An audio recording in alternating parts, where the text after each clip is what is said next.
ঢাকা বিশ্ববিদ্যালয়ে ছাত্রলীগ নেতাকর্মীদের কক্ষ ভাঙচুর, অধিকাংশ হল আন্দোলনকারীদের নিয়ন্ত্রণে। প্রিয় দর্শক, অনুরোধ রইল ভিডিওটিতে একটি লাইক দিয়ে আমাদের ইউটিউব চ্যানেলটি সাবস্ক্রাইব করে দিবেন এবং ভিডিওটি সম্পর্কে আপনার মূল্যবান মতামত কমেন্টস করে জানাবেন। কোটা সংস্কার আন্দোলনকে ঘিরে সংঘাতে দেশের বিভিন্ন জায়গায় ৬ জনের প্রাণহানির ঘটনার পর ঢাকা বিশ্ববিদ্যালয়ে ছাত্রলীগের বিরুদ্ধে তীব্র ক্ষোভ দেখিয়েছেন আন্দোলনকারী শিক্ষার্থীরা। কেন্দ্রীয় ছাত্রলীগের সভাপতি সাদ্দাম হোসেন, সাধারণ সম্পাদক শেখ ওয়ালি আসিফ ইনান, বিশ্ববিদ্যালয় শাখা ছাত্রলীগের সভাপতি মাজহারুল কবির শয়ন, সাধারণ সম্পাদক তানভীর হাসান সৈকত সহ সংগঠনের অনেক নেতার হলের কক্ষ ভাঙচুর করা হয়েছে। ছাত্রলীগের নেতাকর্মীদের বের করে দিয়ে অধিকাংশ হলের নিয়ন্ত্রণ নিয়েছেন আন্দোলনকারীরা। ক্যাম্পাস সূত্র জানায়, হলের ভিতর ছাত্র রাজনীতি নিষিদ্ধের বিষয়ে হলে হলে প্রাধ্যক্ষদের চাপ দিয়ে লিখিত বিজ্ঞপ্তি লিখিয়ে নিয়েছে আন্দোলনকারীরা। গতকাল মঙ্গলবার রাত ১১টার পর রোকেয়া হলের ছাত্রলীগ নেত্রীদের অবরুদ্ধ করে মারধর ও পরে হল ছাড়া করা হয়। গভীর রাত পর্যন্ত ছাত্রীদের বিক্ষোভের মুখে প্রাধ্যক্ষ বিজ্ঞপ্তিতে স্বাক্ষর করতে বাধ্য হন। রোকেয়া হলের ঘটনার পর ছাত্রলীগের বিরুদ্ধে আন্দোলনকারী শিক্ষার্থীদের ক্ষোভ ছড়িয়ে পড়ে অন্যান্য হলেও।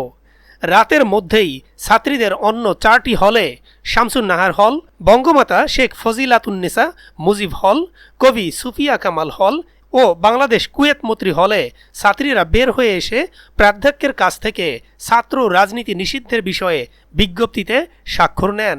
রাতে ছাত্রলীগের বিরুদ্ধে ক্ষোভ ছড়িয়ে পড়ে শহীদ সার্জেন্ট জহুরুল হক হলসহ বিভিন্ন হলে।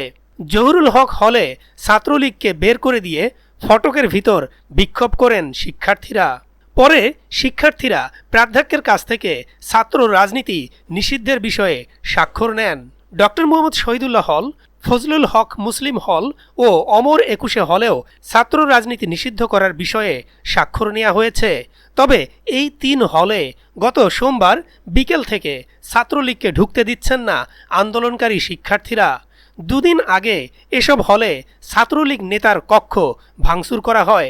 আজ বুধবার ভোর ৪টার দিকে কোটা সংস্কার আন্দোলনের প্ল্যাটফর্ম বৈষম্য বিরোধী ছাত্র আন্দোলনের সমন্বয়ক নাহিদ ইসলাম ফেসবুকে একটি পোস্ট দেন। তিনি বলেন, সবাই সংঘবদ্ধ থাকুন। যদি কোথাও কোনো বাধা আসে তাহলে আমরা ঐক্যবদ্ধভাবে তা মোকাবেলা করব। এখন থেকে হল পরিচালনা করবে সাধারণ শিক্ষার্থীরা। বাধা আসলে বাঁধবে লড়াই। আজ সকালেও শিক্ষার্থীরা হলগুলো নিয়ন্ত্রণ নেওয়া অব্যাহত রাখেন। সকালে ঢাকা বিশ্ববিদ্যালয় শাখা ছাত্রলীগের সভাপতি মাজহারুল কবির শয়ন ও সাধারণ সম্পাদক তানভীর হাসান সৈকতের হলের কক্ষ ভাঙচুর করা হয়।